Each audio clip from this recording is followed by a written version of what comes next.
شروع اللہ کا نام لے کر جو بڑا مہربان نہایت رحم والا ہے۔ مومنو، اگر تم میری راہ میں لڑنے اور میری خوشنودی طلب کرنے کے لیے مکے سے نکلے ہو تو میرے اور اپنے دشمنوں کو دوست نہ بناؤ۔ تم تو ان کو دوستی کے پیغام بھیجتے ہو اور وہ دین حق سے جو تمہارے پاس آیا ہے منکر ہیں،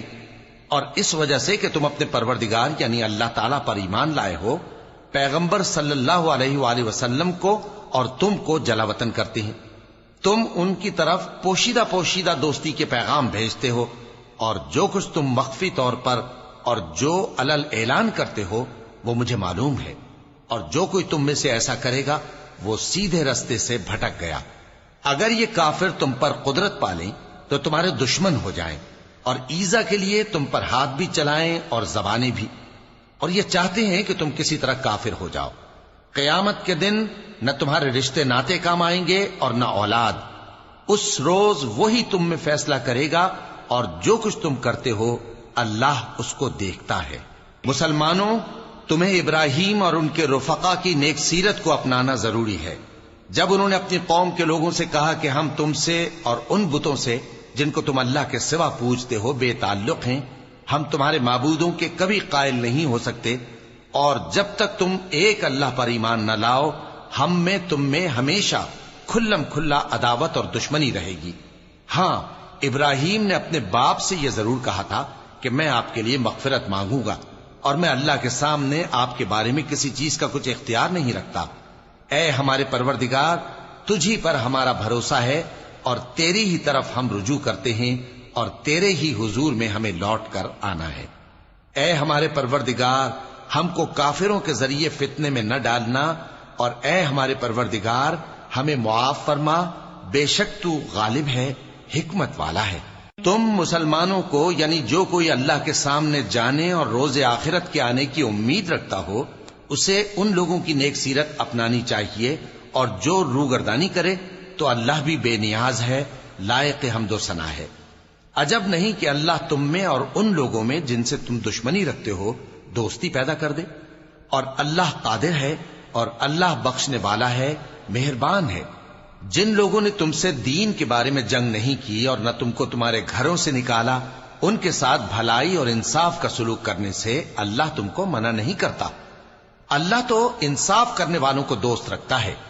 اللہ انہی لوگوں کے ساتھ تم کو دوستی کرنے سے منع کرتا ہے جنہوں نے تم سے دین کے بارے میں لڑائی کی اور تم کو تمہارے گھروں سے نکالا اور تمہارے نکالنے میں اوروں کی مدد کی۔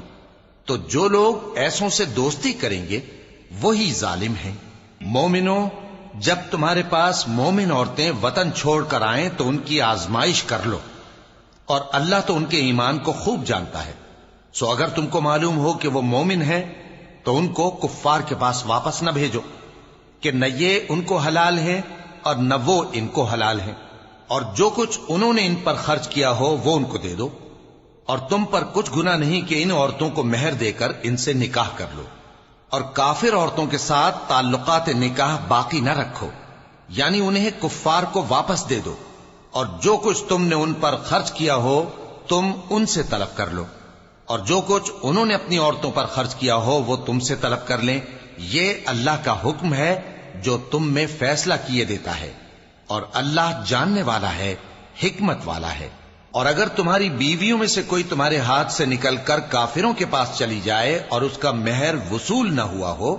پھر تم ان سے جنگ کرو اور ان سے تم کو غنیمت ہاتھ لگے، تو جن کی بیویاں چلی گئی ہیں ان کو اس مال میں سے اتنا دے دو جتنا انہوں نے خرچ کیا تھا، اور اللہ سے جس پر تم ایمان لائے ہو ڈرتے رہو۔ اے پیغمبر صلی اللہ علیہ وآلہ وسلم، جب تمہارے پاس مومن عورتیں اس بات پر بیعت کرنے کو آئیں کہ نہ تو اللہ کے ساتھ شرک کریں گی، نہ چوری کریں گی، نہ بدکاری کریں گی، نہ اپنی اولاد کو قتل کریں گی، نہ اپنے ہاتھ پاؤں کے درمیان کوئی بہتان باندھ لائیں گی، اور نہ نیک کاموں میں تمہاری نافرمانی کریں گی، تو ان سے بیعت لے لو اور ان کے لیے اللہ سے بخشش مانگو، بے شک اللہ بخشنے والا ہے، مہربان ہے۔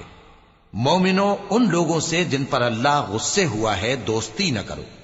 کیونکہ جس طرح کافروں کو مردوں کے جی اٹھنے کی امید نہیں، اسی طرح ان لوگوں کو بھی آخرت کے آنے کی امید نہیں۔